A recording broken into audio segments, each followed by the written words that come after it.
Today, we're exploring the basic glitch transition, a quick and stylish way to add some edgy digital distortion to your edits. Let's dive in.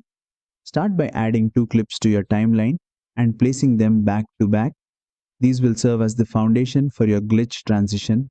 Next, head to the effects library in the top left corner of the edit page, navigate to video transitions, and find the glitch transition under the fusion transitions category.